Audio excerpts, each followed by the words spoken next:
Once the problem has been accurately defined, and possible solutions have been discussed and then decided upon, and a project risk plan has been developed, an accurate estimate of the required resources and cost to complete the project is the next step. A leading cause of project failure is inaccurately estimating the time requirement and the cost involved with completing the project. A wonderful tool you can use to help with estimating is called the work breakdown structure. The concept behind the work breakdown structure is very simple.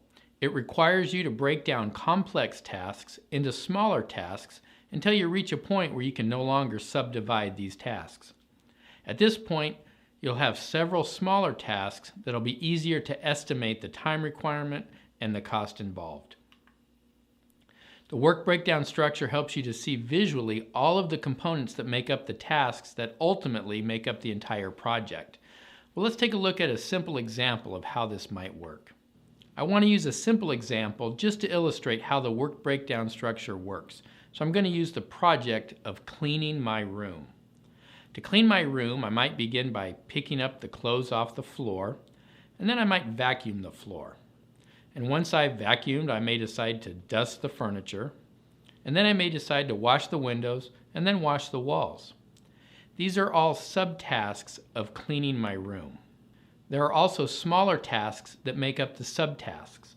For example, to complete the subtask of vacuuming, I would need to get the vacuum out of the closet, I'd need to plug it in, turn it on, and then push it around the room, and then when I'm finished, I'd need to put it away. Now notice that it really doesn't matter at this point what order I put the tasks in. That's not the point of the work breakdown structure. A work breakdown structure doesn't show the sequence in which the work is performed. The sequencing is determined when a schedule is developed, and we'll cover scheduling next. The main idea I want to get across here is that the work breakdown structure is designed to capture all of the tasks involved with the project. Don't get bogged down by thinking sequentially at this point. Just identify the major tasks involved with the project and then break those down. The typical work breakdown structure will have 3 to 6 levels, and it might look something like this. On the chart here, you see that at the top we have what is called a program.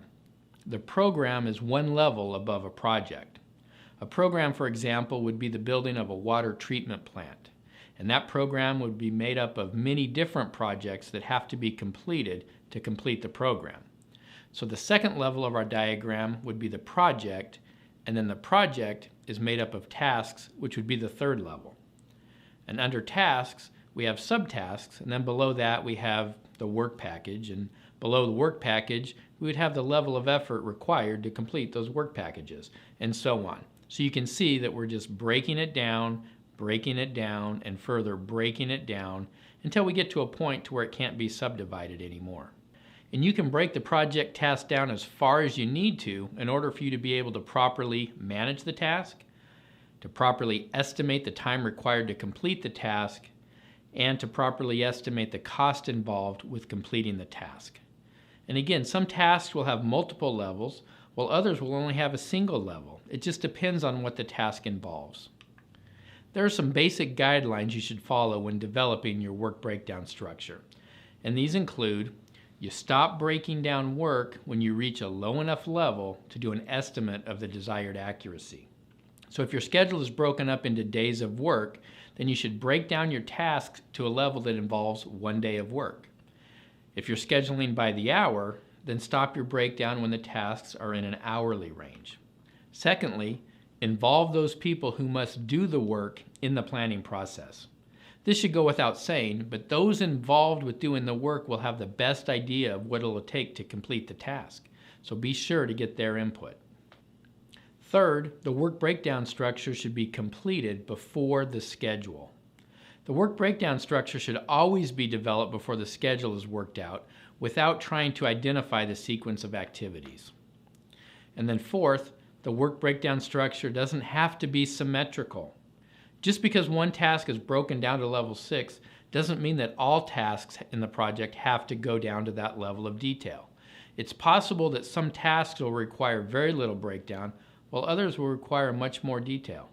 So work closely with those individuals on your team that tend to think symmetrically and help them to see that asymmetry has a place at the table too. In addition to helping with the estimating process, there are a couple of other good uses for the work breakdown structure.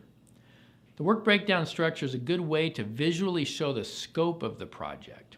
Since it lays out all the tasks involved with the project, it's easy to see all that's involved with completing the project. Another good use is for assigning responsibility for tasks involved with the project. Each task to be performed should be assigned to a particular person who is then responsible for its completion. Estimating is not an exact science. All projects have a series of variables that make it impossible to give what some people call an exact estimate. There's no such thing. Let me give you an example. If I were to ask you to sort a shuffled deck of cards by suit and put them in numerical order, how long would it take you to perform that task? Well, on average, most adults can perform that task in about 3 minutes. Well, what if the same task was given to a 6-year-old? Well, obviously it would take longer for the 6-year-old than for an adult. Well, what if I gave the same task to 5 different 6-year-olds? Well, the variability from one 6-year-old to the next, because of their various skill levels and stages of development, would show a wide range of variability. One might be able to do it in 4 minutes, while another might take 10 minutes, and yet another may not even be able to perform the task at all. The point I'm trying to make here is that you must have a person or at least a certain skill level in mind when you estimate how long a particular task will take. Well, here's tip number 1 for estimating the time, the cost, and the resources required for your project. An estimate can be made only by starting with the assumption that a certain resource will be assigned to a particular individual with a certain level of skill. Tip number 2, respect the truth of Parkinson's law, which says that work expands to fill the time allowed. Tip number 3, when estimating the time required for a task, err on the high side based on the variations involved with the task and the truth of tip number 2. Projects tend to run longer than planned and are rarely completed more quickly than their optimistic timeline. If your boss comes to you and asks for a ballpark figure on a project, I would highly recommend that you don't give him one. All too often, these ballpark figures become target numbers when the ballpark figure was based on partial information. So if at all possible, don't offer an estimate unless you have all of the information. But if you're forced to give your best guess, be sure to document all of the assumptions that you made in giving that ballpark estimate. In addition to listing your assumptions, you should also give a percent tolerance that is likely to apply for your estimate. For example, minus 10% to plus 50%. Give yourself a lot of leeway. Again, you don't want your ballpark based on partial information to become a hard number that you're going to be held to in the future. You should also list any factors that might affect the validity of the estimate or factors that would invalidate the estimate. This protects you down the road when somebody who gets a hold of this ballpark estimate and wants to hold you to it as if it's a hard number. A good way to arrive at a good solid estimate is to use what's called consensus estimating. The way this works is that you'll take your work breakdown structure and you'll talk to 3 different people about a particular task that you need an estimate for. Have those 3 individuals come up with their estimates individually and then get together as a group and discuss each estimate. And by discussing the estimates and coming to a consensus on the best estimate, you'll have a much more accurate estimate than if you just tried to come up with one on your own. And finally, the only way for you to get better at estimating is to estimate. But simply estimating without evaluating the accuracy of your estimates and where you may have gone wrong won't lead to any improvement. So following each project that you've estimated, you should evaluate where the actual project varied from your original estimate.